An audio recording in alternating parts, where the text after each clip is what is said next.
Good morning, good afternoon, good evening, ladies and gentlemen. Welcome back to another episode of the Solo Experience. I'm your host, Ryan, and today we're going to be talking eventually about are aesthetics important? I've hinted and talked about this, I feel like a lot of these things ad nauseum in the past, but we're going to talk about it again because I think it is very important for the use case and the utilization of the room. But before we get into that, let's talk about what Ryan's watched. I've been on a journey to try and watch at least a movie a day. While I'm working, I have something on, not paying like full attention to it, but it is on, and I do enjoy them. So yesterday's movie was One Battle After Another with Leonardo DiCaprio. That movie was not what I expected. I'd probably rate it a B. It could be good to some people. The story was just out there, and there really was no setup for anything involved. It just kind of plops you into the middle of everything, which is fine. It was a riveting story, but it didn't grab me, right? I wasn't fully captivated by what was going on. So I'll give it a B. It's worth watching for sure. I don't know that I'll ever rewatch it, but it was worth watching. Next movie, don't know that I'll have time today, is probably going to be The Brutalist or The Long Walk or She Rides Shotgun, Bring Her Back, or If I Had Legs, I'd Kick You. Probably one of those is going to be next on the list. We talked about Predator Badlands already. Mickey 17 is another one that I've got on my short list of things to watch. Uh, if I watched anything else recently, no, because I've been doing more and more of these streams. Jonathan and I will be streaming tomorrow. We confirmed that. It is on the schedule for 8 p.m. Central Time tomorrow. It's a little later. He had some family conflicts, so we'll be doing that. Not sure what the topic is. It just may be answering questions, catching up on what's been going on with him for the past week. Another highlight, I did see John McAdoo brought over the Valerian Max, and I had not seen it in person. I had heard what the Kansas City group had seen. It was this same projector.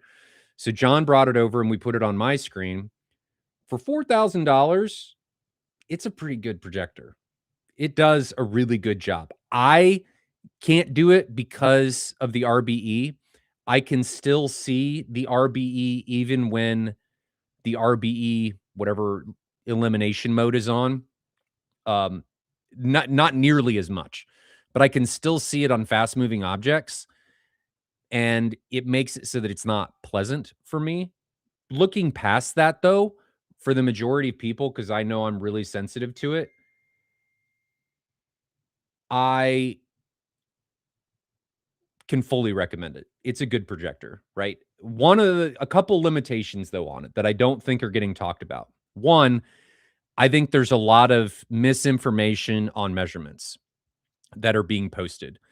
The one that I would recommend that people read for a review is done by Sammy Prescott, and he is a professional calibrator. He's reviewed the Valerian Max. I've asked him for interesting contrast. He didn't post the measurements, so I've asked him for him, but he is measuring it with commercial level gear. He knows what he's doing. He's somebody that I would trust. He's on, I think it's the Projector Central, I think is the website he's on. So if you guys have any interest in watching or reading up on the Valerian Max, I encourage you to do that. It did really good for the money. I can say it's not the best projector out there, but I can safely say for the money, it dominates, right? The LS 12,000 is going to have a hard time at that mark. They trade blows, and the LS 12,000 is more expensive. I'm not a fan of the Valerian Max's form factor for what it is. I don't like its mounting solution. It, I think, needs to conform to how all the other projectors are on the market. I understand why they did it and why they made it a square, because I think a lot of people are putting it on tables, they're putting it on couches, they're doing that stuff. But I think they need to have an option that is more of a normal projector form factor for mounting solutions, and to have a different mount instead of the pole. I think that would be, but maybe I'm looking too far into that. Maybe I'm considering that too much. I don't know. That's just my take on it. The last thing, or two last things, is one, I could see the pixel grid on my projector. Now, my seat is about 9.5 feet from my screen, and I could see the pixels grid. It is an E-shifter. Take that for what it is. John could not see the pixel grid. So if it bothers you, it bothers you. If it doesn't, it doesn't. It's not a game changer for a lot of people. I'm just saying that I could see it. It does bother me. But that's more than likely because I'm used to not seeing it. If I was used to seeing it, I don't think it would be that big of an issue. And then the last thing is when the RBE elimination option is on, I don't remember what it's called. When it's on, it makes a high pitch whining noise, very much like JVC when the 8K E shift is on. That high pitch, and it's higher pitched than that. John had a difficult time hearing it. It was kind of obnoxious for me. It was sitting right next to me. So remember that. It was 2 feet to my right. So normal mounting position may not be an issue. Where it was sitting, it was a problem for me. It was much less of a problem when content was playing, but when you were in the menu system, it was annoying. Um, it's a compromise, right? You're eliminating a lot of the RBE for the noise, and the feature that is eliminating that is creating the noise. So again, fantastic projector for the money. Valyan has done very well with that unit. I think we really just need to get some consensus on measurements, which is why I really like Sammy Prescott, because he knows what he's doing. He does this for a living, and he's not going to mislead you. He's going to tell you how it is. I know Sammy Prescott personally. He measured, I think, the projector in full open iris like 2000 and change to 1, and then full iris closed was like 4100 to 1 for native contrast. One last thing before we move on to the aesthetics part that I think is worth pointing out, and he noted this in his review, is the lumen claims that they make. And this goes for a lot of projectors, right? So this is not me just saying I'm picking on Valyan. This is something that people need to take into account for any projector they're looking at. Figure out how they're getting the maximum lumen output of the projector. What setting is that in? A lot of times that setting is unusable. It's not usable. So in Valyan, that was the case. It's like I don't remember exactly what the output is called, but it's a max output mode, and it makes the screen very green. So when you take that away, you're getting somewhere in the 2500 lumens range. So you drop drastically from maximum output down to 2500. And that was I saw it. I didn't measure it, but I did note a big reduction in light, and then Sammy noted it in his review that it was a significant reduction. So just take that into account. I am not picking on Valyan. A lot of manufacturers do this so that they can claim the lumen numbers. It is not typically a usable mode. Just keep that in mind. Take that maximum output with a grain of salt because it's not usable in a lot of cases. Macro Epoxy says that's really interesting. The RBA was almost completely silent compared to any other projector I've heard.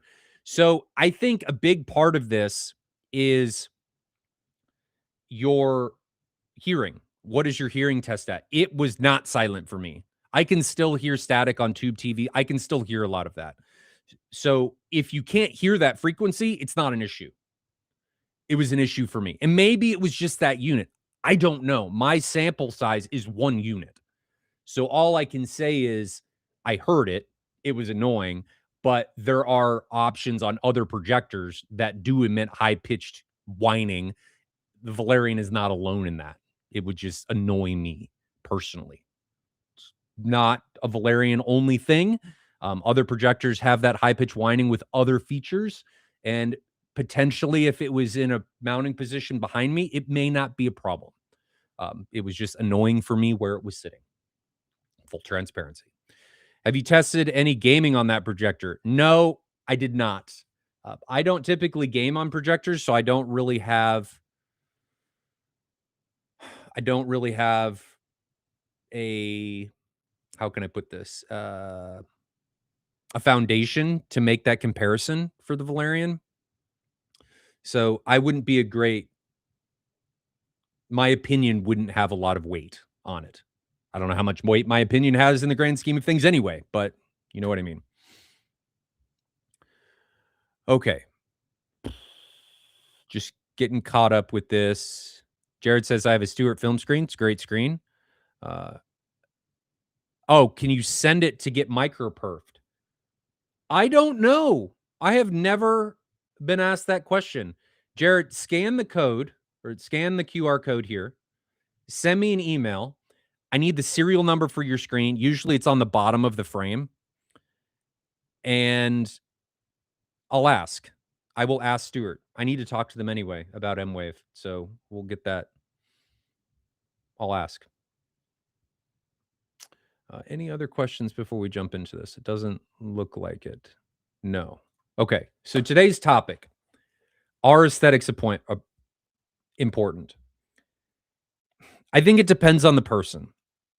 I hear a lot of times, there was I can't remember who made this comment, but on ABS forum, he's like, I'm going to make my theater a bat cave. It's not right now. I want it to be a bat cave. And that's great.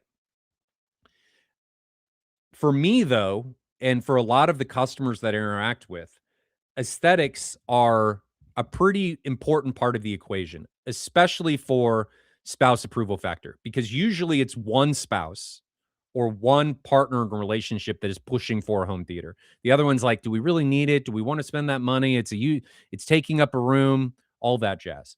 So aesthetics, in order to appease that particular person, a lot of times are really important.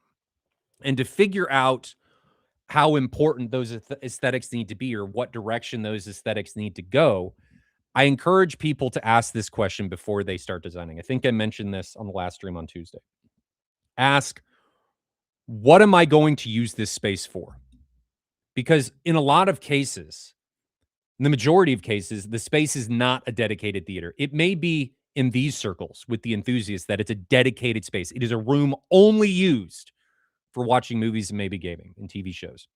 But in a lot of contexts, in a lot of situations, in a lot of homes, in a lot of domiciles, it is a multi-use space. It's in a living room. It's in a basement media space. And the space gets used for other things other than movies or TV shows or gaming. It's a family gathering space. It's a social space. It's I'm going to have people over and we may watch something, but it's I want to be around people space. In a lot of those situations, aesthetics are more important. The lights are going to be on. Other things are more important than the sound and the screen, especially how things look. So asking yourself the question of, how is this space going to be used? Before you design it, before you pick equipment, before you do anything, that should be the first question you ask and figure out an answer. How is this space? And really spend time on it. Think about it. Write stuff down. Weigh on it. Don't just answer the question immediately and move on, because I find people will do this. I've had customers that do this. They'll use a space and they'll be like, man, I wish I would have done this if I would have thought about it a little bit more. Think about it. Ask other people their opinions. Hey, I'm building this space. Come check it out. Because other people, especially ones that have spent more time in home theater, in media spaces, even if it's just using them, not even if it's just designing them, may have an opinion and a direction of looking at things that you may not have considered. So it's important that you really try and figure out how that space is going to be used in day-to-day life. And the more you can use it, the better, because in my opinion, then the more you can rationalize putting equipment, using it and spending on it, because you're going to utilize it more. I'm rationalizing it at this point for you. But first question should always be, how am I going to use this space? And then design the room. Don't even think about equipment. Design the room. How am I going to design it? What are my aesthetic needs? Is there a theme? Where are things going to go? Like a display, where does the display have to go? If I'm going to have dedicated subs, am I limited on their placement? If I'm even going to have them? Am I going to have problems with speakers? Do I need to try and figure out ways to accommodate them? And again, this is before you even think about the equipment. You've got to figure out the room before you think about equipment. People go about this wrong all the time. The first question they ask themselves and try and figure out is, what equipment am I going to put in this room? That should be one of the last things you think about, because the equipment, as we talked about in the last stream, is a tool to meet an end. It allows you potentially to overcome a shortcoming in the space that you are not able to work around, and then you use the tool to augment it. That's how that should be used, and that's when that question should be asked, is further down the line. How is the space going to be used? And then design the room. What are the limitations? How do I want to use it? Where do things need to be? Do I want a TV? Do I want a screen? Do I want any of this stuff? Where is seating going to be? What are my requirements for the seating? And then from there, aesthetics, right? How does this space need to look? Because then you may find, crap, I need it to look this way. So now I have to find a piece of equipment that is best suited to fit in this space to give me optimal performance. If you do it backwards and you pick the equipment first, well, now you have to design the aesthetic around the equipment. And that's not ideal. It may be ideal if you're an enthusiast, but for everybody, typically outside of you, which includes your immediate family, your spouse, your partner, friends, any of that stuff, or even yourself, I find myself moving more and more this direction. That's a problem. That is a situation where if I did that and I go, oh crap, and I try and have that conversation with my wife, she's going to look at me like I'm an absolute moron, because she's going to say, well, why didn't you think about that to begin with? In the back of my head, I'm going to go, shit, I think she's right. And then I'm going to come up with some rationalization to why I didn't. But at the end of the day, we all know that your wives are typically right. At least mine is. She likes to make sure that I'm aware of it. Um, but that's important. Figure that out and then go from there. Aesthetics, and we're not going to linger on this too much, even though it's the title of this particular video, are what allow you to feel comfortable in a room.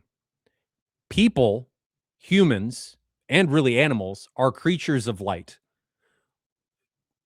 We need light. You need light to survive. You need sun to survive, right? That is a fact. I mean, I guess you could augment it with vitamins if you wanted to, but we need light.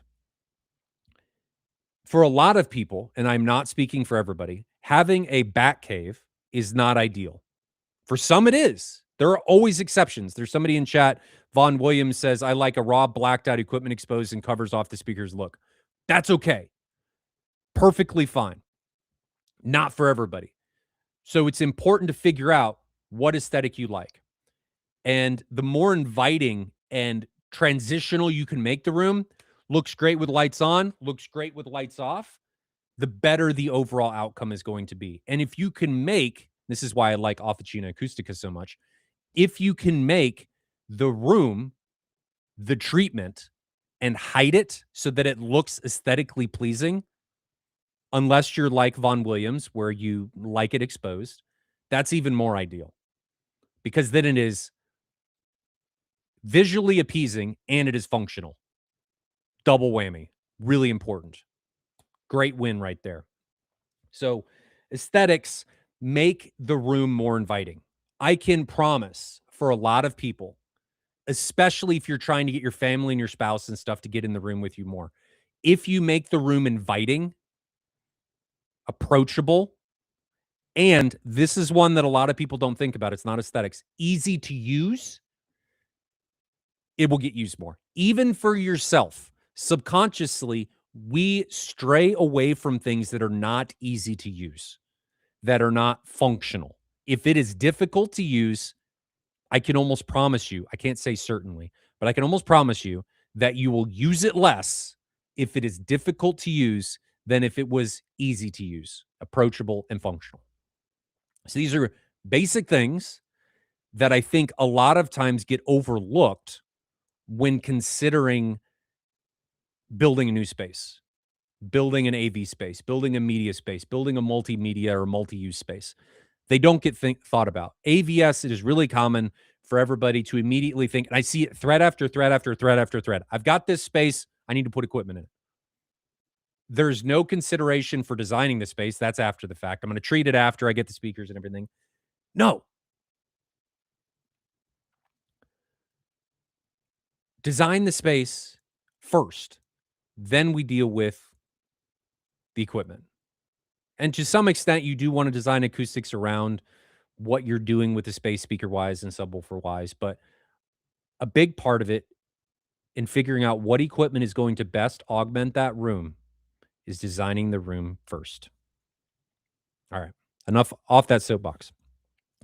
Let's look at some questions, look at some comments. So, Williams Kramer says House, and I agree. House is a great app that has tons of pictures for inspiration. Some of them you look at and go, how is that even obtainable? But House is a great resource for getting inspirations on different things.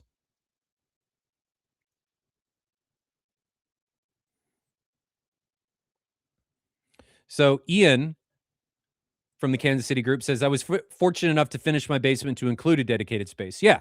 If you are doing that, that's great. But it's still, I think, important, and he did do this, to make it aesthetically pleasing or to meet an aesthetic end goal of what you had in mind. And Ian was able to do that. The worst thing about my room design was the speaker selection. Sometimes that's what it is.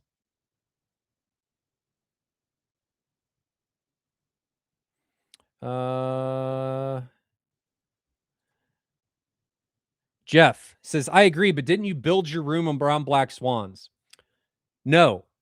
So that room was built and it was going to be built that way regardless. There was really no other way to be able to do it. I knew I wanted an enclosed room. The swans just worked. That room, because of how Officina did it, is really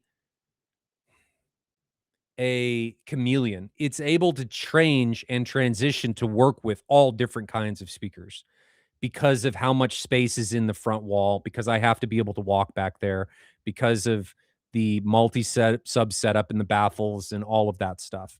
So it was designed to be flexible. What I told them was, I want this space to be, if I change my speakers, because I'm a dealer and this is a vendor room where vendors can utilize it. If I change my speakers, I want to be able to do it easily without taking walls down. I want to be able to run cables without taking walls down. Just pull a panel down and be able to run the cables. I want to be able to do all of that quickly and easily. That was the main consideration for that room. And that's where we got. The black swans just fit in there because of that design premise.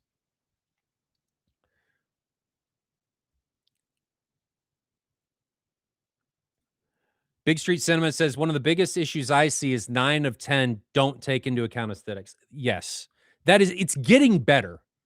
It is getting better. 10 years ago, it was awful, but it is getting better. People are thinking, considering these things more and more and more and more as we move into further and further and further down the line. It's getting thought about, but I agree. Even now, aesthetics or acoustics, excuse me, are not thought about it enough. It's gonna be acoustically, in my opinion, 50% of your experience, if not more, are from the room. It makes a huge 75%, makes a huge difference in imaging, in soundstage, in all. I had a couple reps come over Tuesday, and first thing out of their mouth was, that soundstage, that imaging, do you really only have 2 speakers on? It's a bubble. And that comes from the room. That comes from the acoustics, the reflection, the absorption, the diffusion, all of that stuff that comes from the space. That needs to be considered more. I have to Google the word spouse. And I have to say, I love going to people's homes that have full blown theater looking spaces, especially ones with snack bars. I didn't do a snack bar. I love going to people's spaces with snack bars. I never take anything, but I love going in there. And I didn't make it because I knew I would get something every time I walked by and I would be fat. So I intentionally didn't put one in because I knew I would not be able to contain myself if there was a snack bar present. It's always dangerous.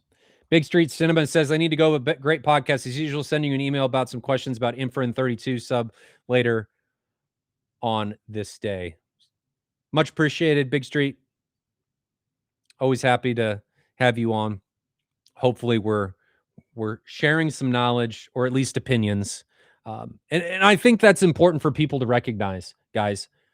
I do this professionally, but, and I think this is true for everybody that you watch, you should always verify what you see and hear on any podcast, on any YouTube video, on any written document, on any review. You want to get it from multiple sources. While I've got a lot of experience in this space, I am not immune to being wrong, even when I think I'm right. And I will be the first to admit when I'm wrong.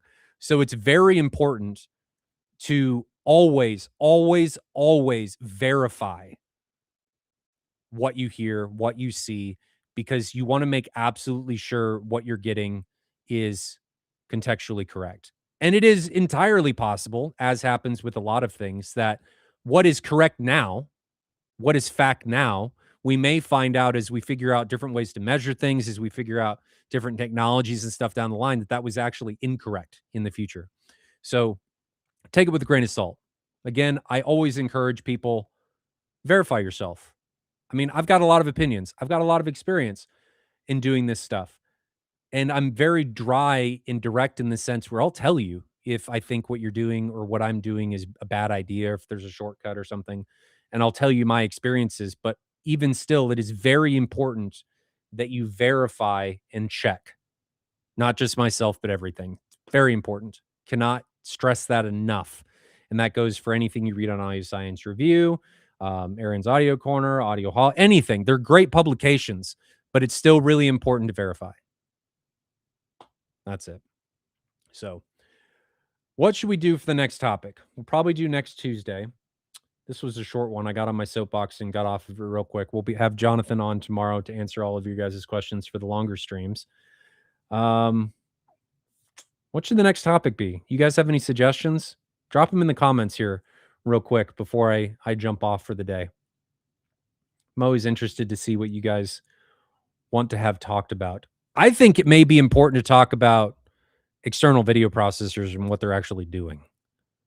Not as a sales pitch for Mad VR, but as a informative gesture, I guess. And that's something I have to take with a grain of salt that I just thought about yesterday. The Valerian was on a Mad VR. So, and I looked past all of its tone map. I wasn't concerned about the color or anything like that. I was more concerned about its black floor, how bright it could get, the screen door effect, the sharpness, all of that stuff was what I was concerned about, because video processing is something that can be overcome using something like a Mad VR or a competitor. Did you ever hear back from Christie regarding the new Vision projector? No, I did not, Torsten. I sent them a message and I didn't hear back from them. So thanks for reminding me. I'll send them another email. I got some other contacts I can reach out to because I need to ask them about 3D anyway. I didn't hear back. I need to reach out and talk to Stuart and Seymour about some new screens too. So maybe I'll do that after the stream. Maybe we'll do video processors. That seems like a good one.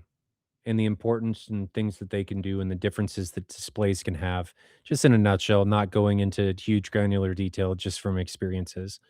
And then in the next couple weeks, I will be leaving for Barcelona to ISE. Maybe we'll see something new there. Not a huge fan of that show, but it is cool to see all my friends from overseas. That is nice. But if nobody has any suggestions, we will wrap it up here. If you do have suggestions after we've closed down the stream, drop them into the comments, not into chat, but into the comments. And I try and answer or reply to every single comment that comes in. Video processor would be fun. Okay, so we'll do that. That'll be Tuesday's stream. I think we can do Tuesday. Can we do Tuesday? Can we do Tuesday? No. We'll probably do Monday. Probably do Monday for the stream. Can you ask Stuart if they will ultra perf? I would need your serial number. I don't know if they'll do that. I know somebody's emailing me, Macro, not just you. So you're the second one that's asked me that. Maybe you're piggybacking on that comment. But we'll do Monday, I think, next week, because I've got one of our cars has got to get picked up for a recall on Tuesday, and I want to make sure I'm available for that. So we'll do Monday for next week's stream, and we'll do video processors, things like Mad VR, and talk about what you can benefit from them, why you should potentially get one, what the use cases are, and go from there. So we'll wrap it up from there, guys. Jonathan and I will stream tomorrow, 8 p.m. Central. If you want some information on M-Wave and are considering going, I suggest you buy a ticket, midwestavexperience.net. Confirm that JVC is going. I talked to JBL. We're going to have a conversation with them about getting them out there and see what happens. More and more vendors are signing up, and we're going to have all kinds of seminars, experiences, comparisons and stuff out there. So if you're on the fence about going to M-Wave, it's worth it. Never had a negative thing said about M-Wave and people that regretted going. So if you want to buy a ticket, there are some home theater tours still available. Head on over to midwestavexperience.net and you can check out the event from there. But I will see you guys tomorrow. And then on Monday, stay safe out there. Enjoy those home theater journeys. And I'll see you guys in the next one. See you later.